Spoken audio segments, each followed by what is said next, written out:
So this book says कि जो भी आप लाइफ में पाना चाहते हो, जो भी आप करना चाहते हो, उसको आप मैनिफेस्ट कर सकते हो, विजुअलाइज कर सकते हो और वो सच हो जाएगा. This is what the power of manifestation is. And I very much know बच्चों कि at this moment when only few days are left for your CLAT examination, you are manifesting कि तुम किसी भी तरीके से वो 70-75 का जो ब्रैकेट है अपने मॉक स्कोर्स का, जहां पे तुम अटक गए हो, तुम उसको तोड़ के 80s के ब्रैकेट में एंटर कर सको, राइट? बट मैं तुम्हें एक बात बताऊं, 3 ऐसी मिस्टेक्स हैं जो तुम रिपीटेटिवली करते जा रहे हो, तुम्हें शायद उनके बारे में रियलाइजेशन भी नहीं है, जिसकी वजह से तुम्हारा मॉक स्कोर बहुत पहले बढ़ जाना चाहिए था, बट वो नहीं बढ़ा बिकॉज तुम्हें इन 3 चीज़ों के बारे में शायद पता ही नहीं है.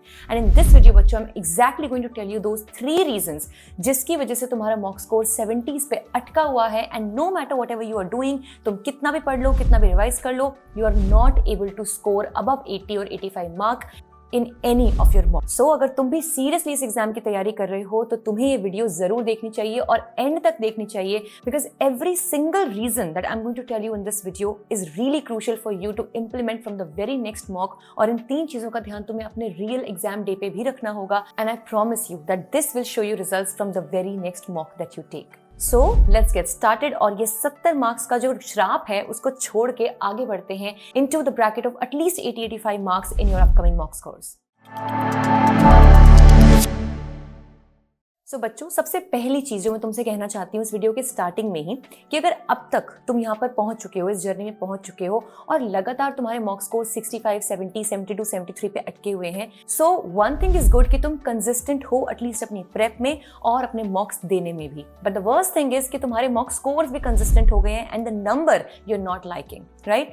सो इस मोमेंट में यू हैव टू अंडरस्टैंड कि तुम नॉलेज लैक नहीं करते हो. मोस्टली लाइक 80-90% जो प्रॉब्लम है वो नॉलेज की नहीं है.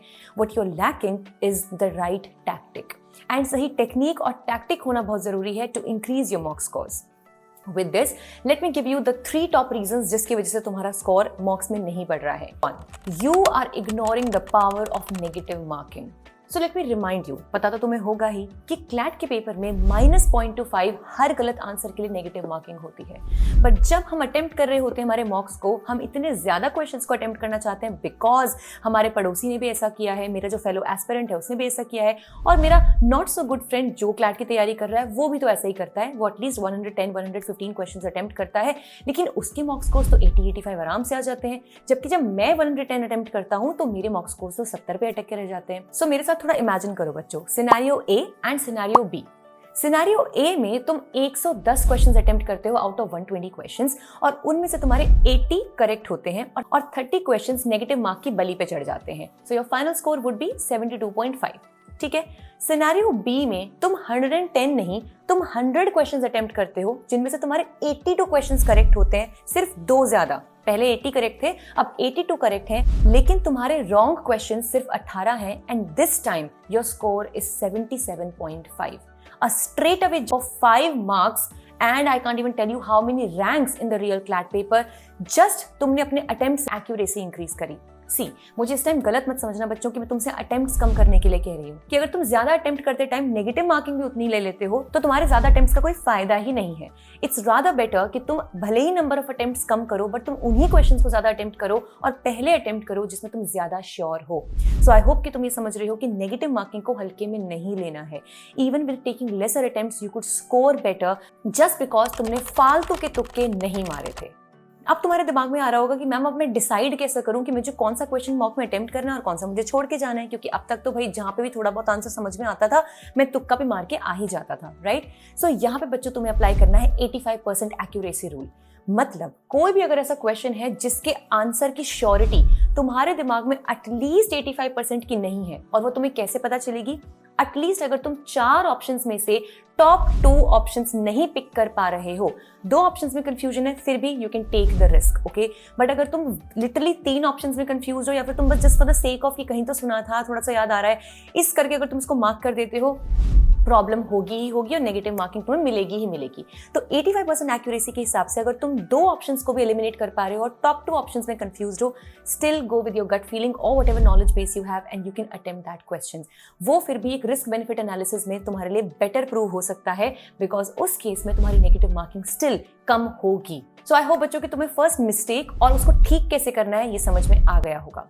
Now moving to reason number 2 जिसकी वजह से तुम्हारा मॉक स्कोर नहीं बढ़ रहा है, and that is the ego drop. So तुम सोच रहे होगे कि मैम एग्जाम में किस चीज की ईगो है ना, लेकिन ऐसा नहीं होता है। कई बार तुमने शायद रियलाइज कर भी लिया होगा या नहीं भी। मैं तुम्हें ये जरूर बताऊंगी कि कई बार कुछ क्वेश्चंस ऐसे होते हैं, या तो वो तुम्हारे फेवरेट सब्जेक्ट के होते हैं या उस फेवरेट सब्जेक्ट के कोई एक पर्टिकुलर टॉपिक के होते हैं जो तुम्हें लगता है कि तुमने पढ़ा है। कोई भी एक क्वेश्चन है, ठीक है, वो जरूरी नहीं है कि तुम्हारे पढ़े हुए टॉपिक में से हो और तब भी तुम उसको एकदम आसानी से सॉल्व कर दो, लेकिन हमारा जो माइंड है वो हमें ले जाता है एक ईगो ट्रिप पे, जिसकी वजह से आप उस पैसेज पे, उस क्वेश्चन पे 3 मिनट लगाते हो, फिर 5 मिनट लगाते हो और अब भी तुमसे वो क्वेश्चन सॉल्व नहीं हो रहा है। बट अब तुम उस क्वेश्चन को स्किप नहीं करोगे क्योंकि तुम तो ऑलरेडी इस पे 5 मिनट लगा चुके हो, तो तुम्हें लगेगा कि यार 15 सेकंड और या 30 सेकंड और लगा लेता हूँ, क्या पता आंसर मिल ही जाए।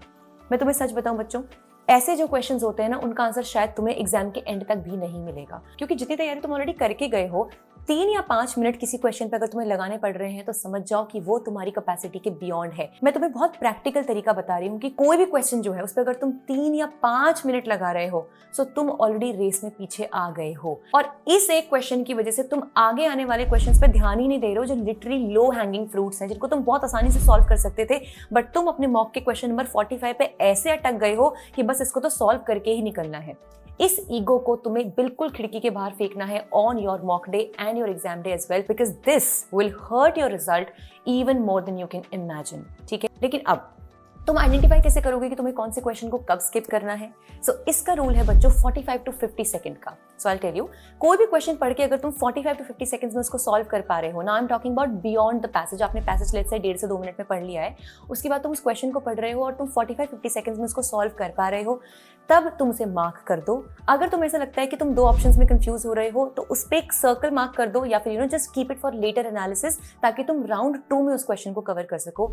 लेकिन अगर 50 सेकंड के बाद भी वो क्वेश्चन का आंसर बिल्कुल समझ में नहीं आ रहा है, please skip and you have to skip, otherwise जो उसके बाद के इतने आसान क्वेश्चंस हैं वहां तक तुम पहुंच ही नहीं पाओगे। सो आई होप कि तुम्हें अपनी मिस्टेक नंबर 2 समझ में आ गई है, द ईगो ट्रिप, और उसमें नहीं फंसना है, और कैसे आइडेंटिफाई करना है उसका सोल्यूशन भी मैंने तुम्हें बता दिया है। मूविंग ऑन बच्चों to the last and the third reason which is stopping your mock scores and making you feel like कि तुम क्लैट डिजर्व ही नहीं करते, या फिर तुम इतने बुद्धू हो कि तुमसे तो क्लैट होगा ही नहीं। I'll tell you बच्चों, जिसका स्कोर 90-95 आ रहा है ना, ऐसी कोई गारंटी नहीं है कि वो तुमसे ज्यादा स्मार्ट है, बट एक बात की गारंटी है कि वो तुमसे ज्यादा काम है। You understand the composure, the calmness when you take the paper, when you read the questions. They are not anxious about it. See, थोड़ी एंग्जाइटी या थोड़ा एक्साइटमेंट इंपॉर्टेंट होता है किसी भी एग्जाम के टाइम पे, ताकि वो आपको टाइम पे बने रहने में हेल्प करे, राइट? क्योंकि अगर आप बहुत लेजर में आ जाओगे, बहुत आराम से इस क्वेश्चन को सॉल्व करोगे, आप ये भूल ही जाओगे कि 2 घंटे में आपको ये 120 क्वेश्चन सॉल्व करने हैं, ठीक है? लेकिन हर क्वेश्चन को जब आप सॉल्व करते हो, आपका दिमाग शांत होना चाहिए ताकि आप सही तरीके से उसको एनालाइज कर पाओ। So this takes me to the third reason that is stopping your mock scores is you are not paying attention on legal and GK.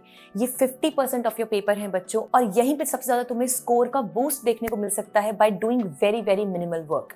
तो जीके के लिए बच्चों मैं तुम्हें सजेस्ट करूंगी कि जितना ज्यादा रिवीजन कर सकते हो उतना ज्यादा रिवीजन करो। कोई नई चीज फालतू में पढ़ने की जरूरत नहीं है, because it will make you feel even more anxious कि तुम्हें ये टॉपिक नहीं आता, या फिर तुम तो कुछ याद ही नहीं रख पा रहे हो, all the facts you forgetting in everything. At least जो फैक्ट्स अब तक याद करते हुए आए हो, जो टॉपिक्स तुम पढ़ते हुए आए हो, उन्हें रिवाइज तो करो। तो एटलीस्ट 100 में से 25, 30, 50, 60 कुछ टॉपिक्स तो तुम्हारे ठीक से कवर होंगे। And I am telling you बच्चों, इन्हीं टॉपिक्स में से कहीं ना कहीं कोई ना कोई क्वेश्चन फंस जाए और तुम आराम से उसे सॉल्व कर पाओगे अगर तुमने उसको रिवाइज किया है तो जीके के लिए स्ट्रैटेजी बच्चों यही है कि जितने भी मोस्ट इंपॉर्टेंट चीजें हैं उनको तुम पढ़ के चले जाओ।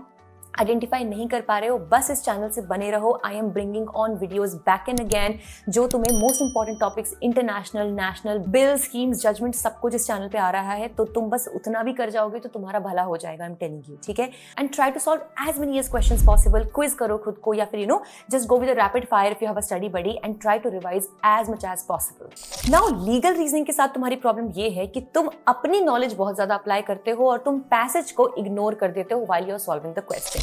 Remember what I'm going to tell you now. If the passage says that the sky is green, the sky is green for you in that particular mock. The sky is green for you on the exam day. Okay? तुम अपनी कोई भी external knowledge apply नहीं करोगे if it is contradicting the available options or the passage that is given. Remember that. Okay, this is very crucial for you to understand बच्चों की गल में तुम्हारा पर्सपेक्टिव थोड़ा डिफरेंट हो सकता है, या फिर जो मैंने तुम्हें किसी क्लास में पढ़ाया वो भी डिफरेंट हो सकता है। इवन दो वो ठीक हो और कंसोर्शियम का पेपर उस टाइम गलत, लेकिन तुम्हें वही मार्क करना है जो पैसेज कह रहा है। Simple as that. अपनी एक्सटर्नल नॉलेज या फिर एक पर्सनल बायस किसी भी क्वेश्चन में अप्लाई नहीं करना है। सो विद दिस बच्चों, आई एम प्रिटी श्योर कि अगर तुम इन 3 चीजों पे वर्क करोगे ना, तुम्हें वेरी नेक्स्ट मॉक से प्रॉपर इंप्रूवमेंट देखने को मिल जाएगा। And this will definitely take you out of that 70-75 mark and it will take you to the 80-85-90 mark जो तुम कब से अचीव करना चाहते हो। So by the end of the video बच्चों, promise me 3 things. Firstly, you will control your negatives. Secondly, you will skip the questions more aggressively and not waste time on any question अगर वो solve नहीं हो रहा है तो। And thirdly, you will stay very calm and focused on your paper. Last में बच्चों, मैं तुम्हें एक यही प्रो टिप देना चाहूंगी कि तुम अपने मॉक के हर एक क्वेश्चन को ऐसे अटेम्प्ट करो, ऐसे रीड करो, इतनी डेडिकेशन से रीड करो कि दिस विल मेक और ब्रेक योर क्लैट स्कोर।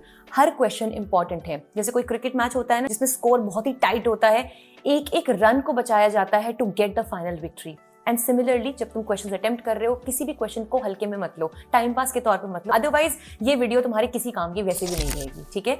तो हर क्वेश्चन को सीरियसली अटेम्प्ट करो और हर क्वेश्चन का एनालिसिस भी ऐसे करो जैसे वो क्वेश्चन क्लैट एग्जाम में आने वाला है। And you should know the exact reason कि तुम्हें सही आंसर तक कैसे पहुंचना था। ऑलराइट, सो अगर तुम्हें ये 3 रीजंस समझ में आए और उनका सोल्यूशन भी समझ में आया, इस वीडियो को लाइक कर देना ताकि मुझे पता चले कि I have been able to help you all. And बच्चों, अगर तुम्हें लगता है कि तुम्हारा कोई और ऐसा फ्रेंड है जिसको ये सुनने की जरूरत है आज, उससे ये वीडियो शेयर भी कर देना। Furthermore, if you want to stay connected with a community that sees you beyond your scores as well, you just need to subscribe to this channel. And हाँ, by the way, अगर तुम इन तीनों चीजों को implement करके अपने mock scores को बढ़ाने वाले हो, जरा कमेंट सेक्शन में फटाफट लिख देना I am breaking 80 and I will like every comment that you make. So with this बच्चों, we are at the end of the video and I really hope कि ये तीनों स्टेप्स तुम्हारी बहुत मदद करेंगे। Good luck to all of you.